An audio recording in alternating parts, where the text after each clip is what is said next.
शंकर राउरी गलियाची पापा शंकर राउरी दुआर शंकर राउरी गलियाची पापा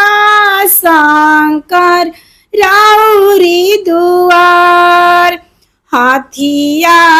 आई है पिया सलजी पापा पोखरा दीना खानवाय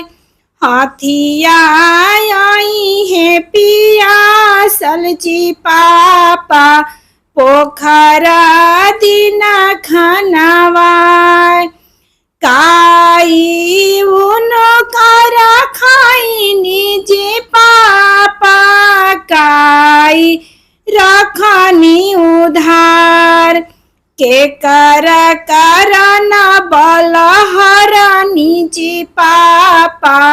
साजन छेके लंदुआर के कर न बलहर निजी पापा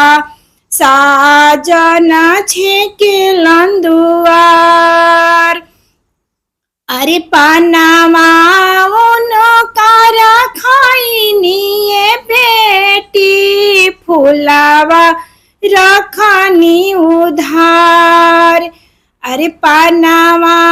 उनो करा खाई निये बेटी फुलावा रखनी उधार तो हरे कारण बलहरानिये बेटी साजन छेके लंदुआर तो हरे कारण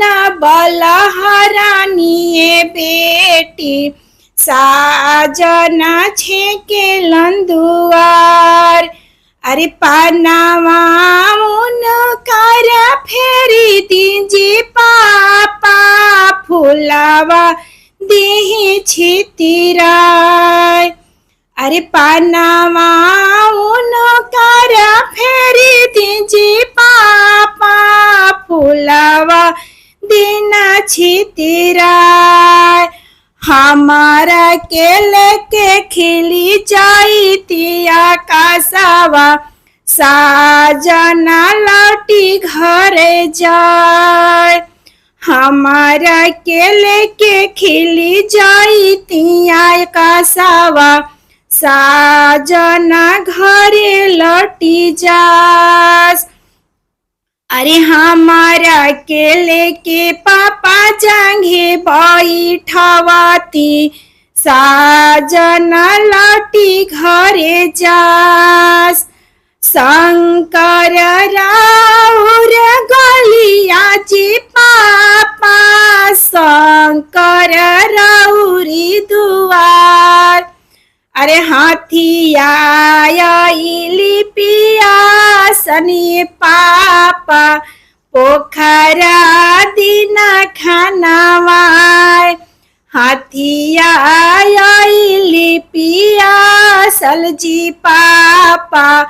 पोखरा दीना खानवाय।